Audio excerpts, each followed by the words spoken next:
श्री आत्मा भगवान की जय। रत्ना शासनय श्री महावीर भगवान की जय। अहिंसा परमो धर्म की जय। आचार्य श्री विद्यासागर जी महाराज की जय। बोलिए परम पूज्य आचार्य गुरु माधव सागर जी महाराज की जय। आचार्य संघ की जय। नमो भगवते नमो नमो।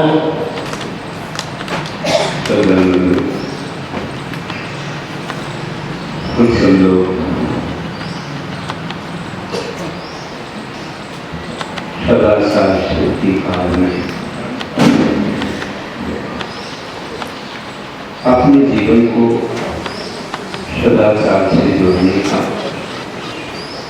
उत्तम प्रयास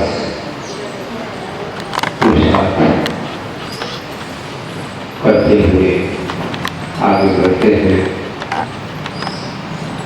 और पूर्वाचार्य के द्वारा जो कहा गया हमारे लिए नीति का उपदेश एक आचरण का सद्भावना का कल्याण का उपदेश उसे जीवन में धारण करते हैं। क्योंकि संसार में अज्ञान के वशभूत होकर के लोग बाहरी वस्तुओं में सुख की खोज करते हुए उनको इकट्ठा करने में लगे रहते हैं। जीवन बीत जाता है, फिर भी सुख को नहीं सुखाभास मिलता हो तो अलग है, लेकिन तात्कालिक चिंताओं का विषय तो बन ही जाता है। चिंताएं बढ़ती जाती हैं। कई वे चिंताओं का कारण है कि और चिंताएं अनेक लोगों का कारण भी हो जाती है। चिंताओं से आज लोग करते हैं डायबिटीज हो जाती है, शुगर की शिकायत हो जाती है और भी कई ब्लड प्रेशर हार्ट वगैरह की भी समस्या। और जब बाहरी विषयों का चिंतन छोड़ के चिंता छोड़ के आत्मा की चिंता करते हैं तो उससे हमें शांति मिलती है, सुख मिलता है और शरीर में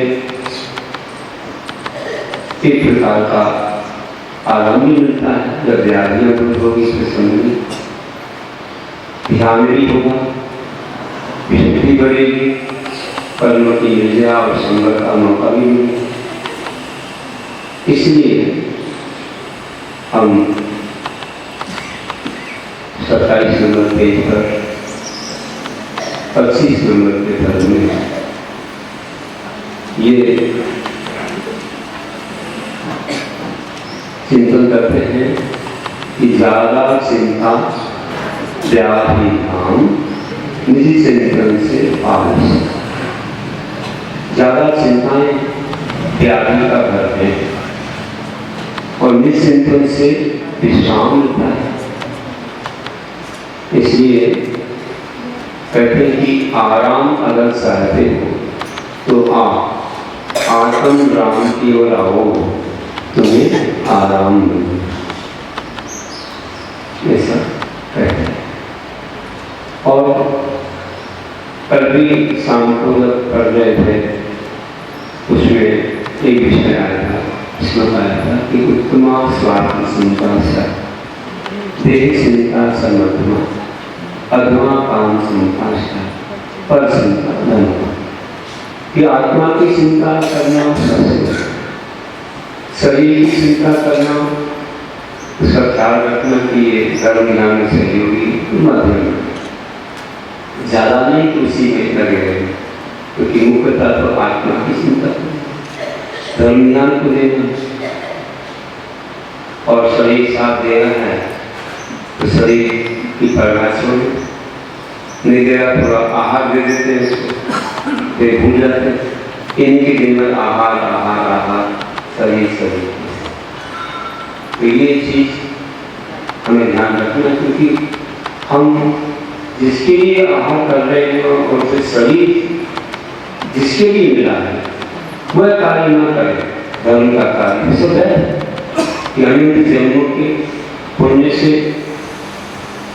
हमें ये मानव पर्याय मिली और शरीर मिला, लेकिन हमने इसको केवल विश्व में रमा दिया, ये हमारी व्याख्या है। इससे तो हमें कर्म निर्जरा करना चाहिए। इस काया को देवता की तरह से नल काया को श्रीपति पर से शुद्ध, ऐसी महान ये काया है, उदारता का कारण है, इसलिए औदार्य शरीर है, गठनीय संयम से अपनी आत्मा का कल्याण होता है।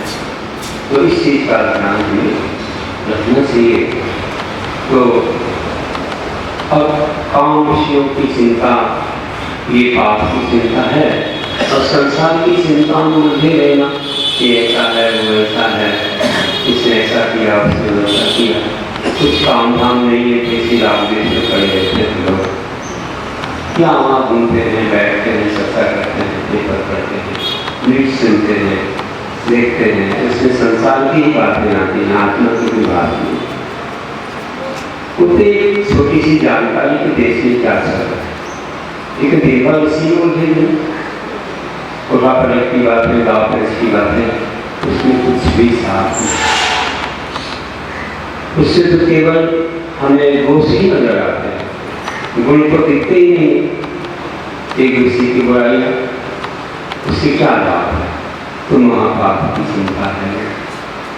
इसलिए हम दोषों से बचने के लिए दोषी लोगों से भी दूर रहे, लेकिन वो दोषों को कहते हैं, विचार करते हैं, आजकल तो पेपरों में ही उछालते रहते हैं, न्यूज में कहाँ क्या गड़बड़ी है, कौन सी नंबर लोगों का आग लोग ध्यान देता।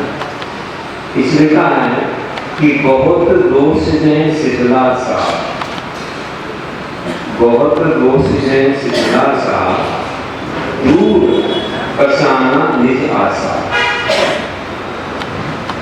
कि हम लोग बहुत जहाँ दोष है उसके पास जाएंगे तो अपना आशा सिद्ध हो जाए। उन लोग कहा करते थे कि जो अच्छे गुणी है उनके पास बैठा करो, सिद्धों की बुनियाद के पास बैठा करो तो सिद्धि बढ़ेगी।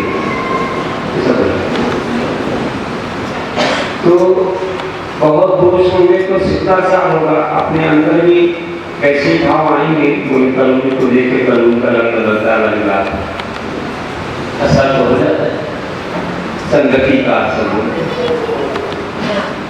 इसलिए दूर रहें और निज आचार को बचाएं, अपने आचार को सुरक्षित रखें, अन्यथा किसी की संगति में है आत्मा गिरत सकता है, इसलिए हो सकता है गुमराह हो सकता है, इसलिए दूरी है।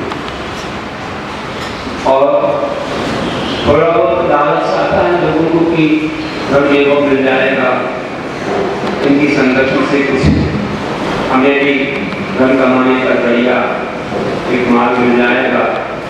लेकिन अन्याय के मार्ग से क्या हो, अन्याय के मार्ग से क्या हो,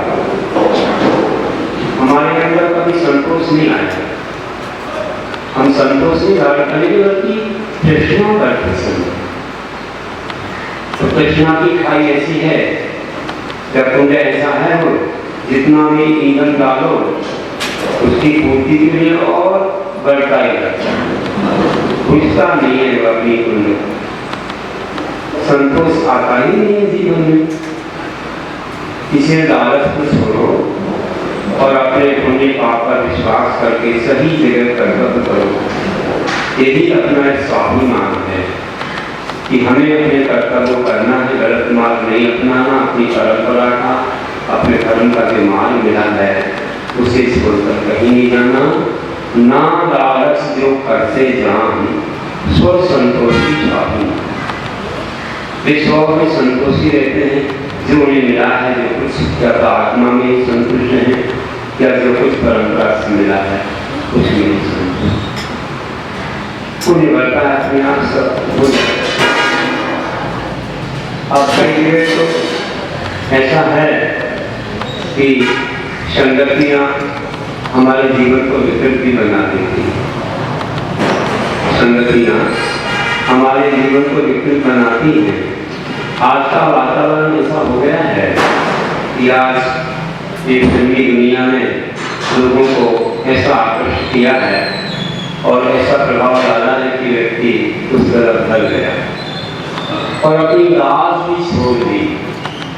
पहले तो शादी विवाह होते थे या कोई धार्मिक कार्यक्रम तो अपने मंदिरों में, अपने घर में लोग खुशियाँ मनाते थे, थोड़ा बहुत उनके पैर भी चलने लग जाते थे और थोड़ा सा कोई उन्हें खुशियाँ उनके पैरों में कुछ ऐसी उमंग ला देती थी कि वे नाच उठते थे, नाचने लग जाते थे अपने लोगों के बीच में, ना कि पर लोगों के बीच में। आजकल ऐसे कार्य कर गए जो लोग बाजारों में, रोडों पर, कहीं पर भी नाचने लग जाते। यहाँ तक कि कोई ऐसे गरबा वगैरह के कार्यक्रम रखे, कौन लोग पहुँच रहे, कहाँ के पहुँचे, उनके बीच में अच्छे घरों की नारियाँ जो अपनी लाज गंवा कर वहाँ पहुँच जाती हैं।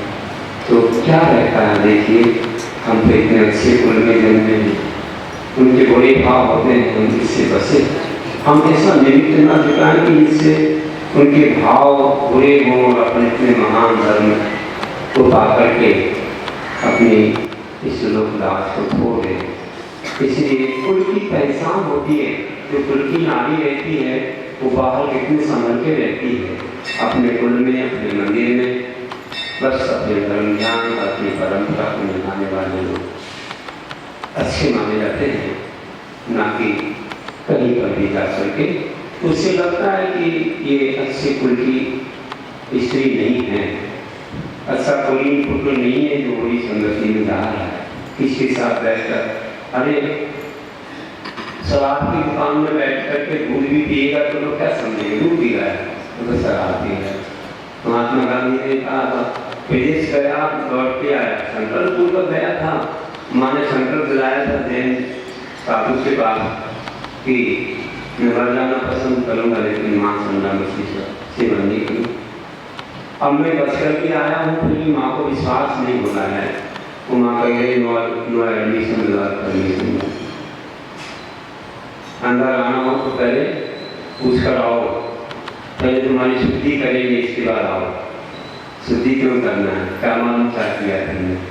तो मित्रों ने कहा कि माँ देखो कभी उपवास भी कर लिया लेकिन गलत काम नहीं किया, कुछ नहीं खाया पिया, फिर भी उन्होंने कहा कि मेरे घर वालों को विश्वास नहीं हो रहा है तो समाज का विश्वास करेगी कि शराब की दुकान पर जाके कोई दूध पिएगा तो बदनाम तो शराब से है। किसी ने कहा कि ऐसी जगह जाना ठीक नहीं, बुरी जगह जाकर अच्छे कार्य करते फिर भी बदनाम हो जाते हैं, इसलिए वे निकल के गए हैं कि उदाहरण विचार करो कि हमें ऐसा कार्य नहीं करना कि पर ग्रह नाश न करती जान कुल नारी की रक्षा। दूसरों के घरों में जाकर के वो नाचती ये अच्छी कुल वाली नारी होती है, और जो भी अपना रूप है तो वह रूप अपने परिवार वालों के लिए होता है। बाहर को देखो पर्दा में रहते, दिखते ही नहीं थे, बड़े बड़े घरों की रानियाँ और ये सब, उनका परिसर वहीं बड़ा विशाल रहता था, वहीं रहते थे, जहाँ कहीं ऐसे नहीं जाया करते थे, किसी के घर में अकेले दुखे गए या कैसे भी चले गए, कहीं भी चले गए, सुनिए ये रूप है। तो कहते हैं कि पत्नी का श्रृंगार अपने पति को होता है, तो वह इन्हीं किसी भी व्यक्ति को आकर्षित करने का भाव रखे। जब सीता का हरण हुआ तो सीता ने यही बोला कि देखो मेरा रूप इतना सुंदर ना होता तो रावण को रावण, ये रूप एक शरीर पर है, उर्गत है, मोक्ष मिलेगा तो शरीर छूट जाएगा, शरीर छूटेगा तो मोक्ष मिलेगा, बात है। तो ये शरीर जो है, ये शरीर राग का कारण बनता है, शरीर राग का कारण बनता है। हम ज्यादा सजाएंगे दूसरे को दिखाएंगे, राग का कारण बनेगा तो हम भी पाप के भागी। तो सीता ने कहा मां रावण का दोष नहीं है कि मेरे कर्मों का भी दोष है कि जो कर्म है इनसे शरीर मिला है, इस वजह से किसी को राग कोई बुरा मिले तो द्वेष होता है, सब कब कटेंगे ऐसे कर्म हुए, कर्मों को भी दोष देंगे, केवल प्रकृति को दोष देना नहीं, अपने कर्मों को भी दोष।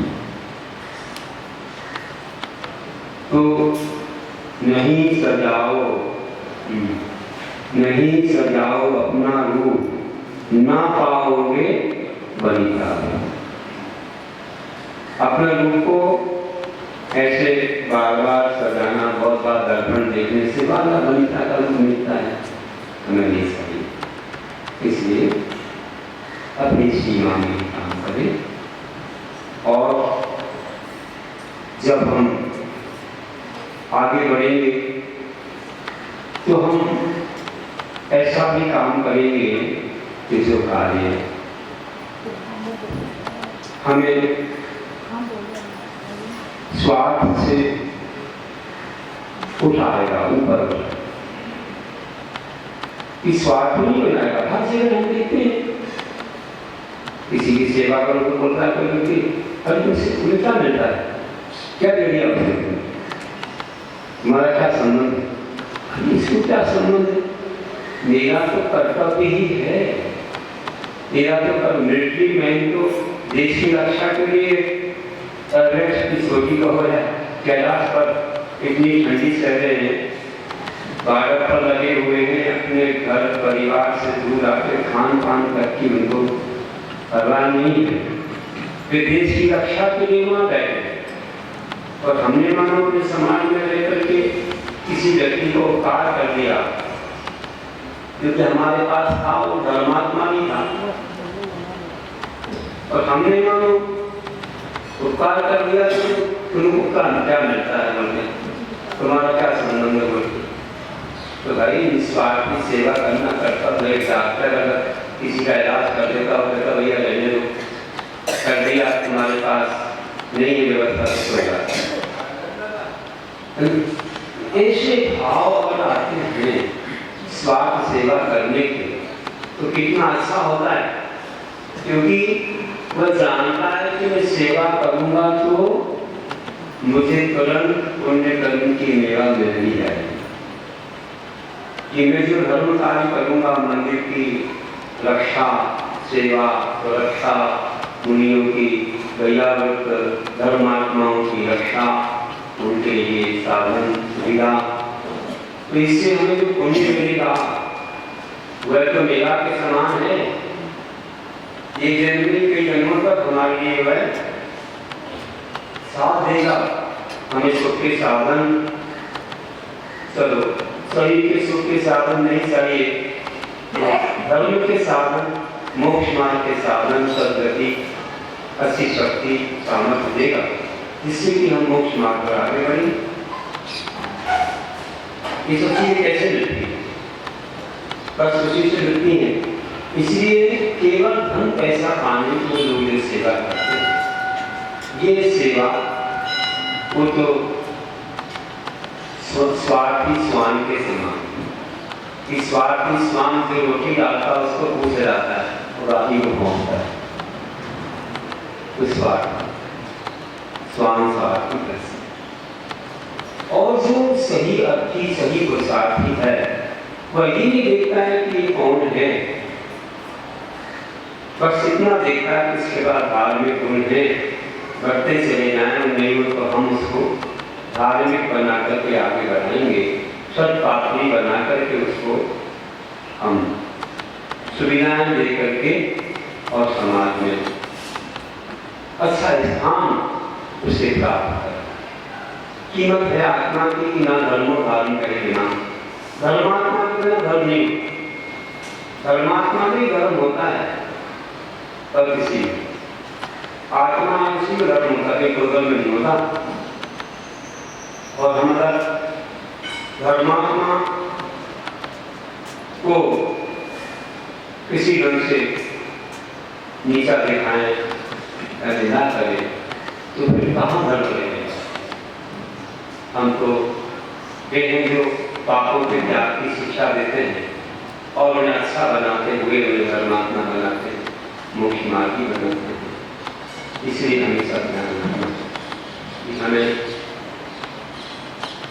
आगे बढ़ते हुए, पापों से घृणा करते हुए, पापी को सन्मार्ग पर लाते हुए और उसको मोक्ष मार्ग से हमारे आचार्यों ने हजारों लोगों को जैन बनाया। राजा लोग थे, उनको कहते थे कि देखो आप 1000-2000 को जैन बनाओगे तो मैं आहार को दूंगा, नहीं तो मेरा उपवास, क्योंकि शक्ति उपवास तो कैसे करना ही था। उनको राजा को और बोल दिया तो राजा खूब धन बांट के लोगों को दिन धर्मी बनाता था, संकल्प दिलाता था। ऐसे और कई बार ऐसा भी हुआ कि ऐसे राजा लोग हुए जिनने हमारे दिन धर्मियों को दूसरों में बदल दिया। क्योंकि राजतंत्र ऐसा ही होता है, जो राजा कहते वो करना पड़ता है, मित्र जीवन को करता है। इसलिए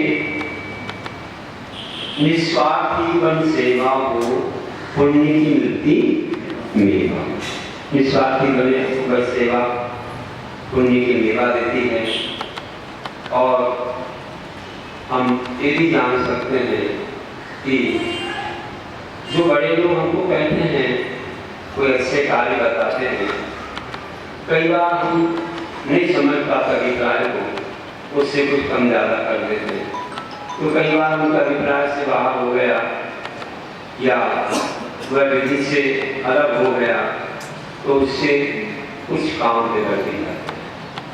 इसलिए हमें बड़ों की अनुमति लेना चाहिए और उतना ही कार्य करना चाहिए जितना भी कहते हैं, क्योंकि डॉक्टर जानता है आपकी प्रकृति क्या है, आपको कौन सी दवा देना, पहले नुकसान कर गई थी या कितनी फायदा की थी या कितने दिन क्या हो गया था और तुम कितने सहन कर पाते हो, उसके साथ कितना परहेज कर पाते हो, वे जानते हैं।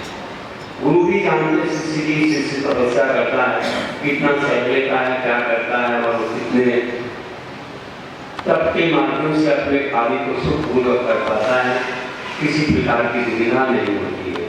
तो वे फिर अपनी अनुमति से भी उसे तपस्या करवाते हैं। जैसे और भी कई कार्य हैं कि जिनके माध्यम से माहौल अच्छा बनता है और नहीं तो माहौल दूरदृष्टि गुरुओं की होती है, तो बड़ों की दृष्टि दूरदृष्टि रहती है। तो ये दूरदृष्टि के बारे में अगर कहा जाए तो एक बार एक कवि थे और कवि होते हुए उन्होंने देश विदेश में ख्याति प्राप्त कर अनेक प्रकार के पुरस्कार उन्हें प्राप्त किए, बड़े बड़े राष्ट्रीय पुरस्कार मिले। उनका पुत्र हो गया, अब तो वह भी कवि हो गया और कवि होने के बाद उसके मन में आया कि मैं भी ऐसे ही पुरस्कार को पा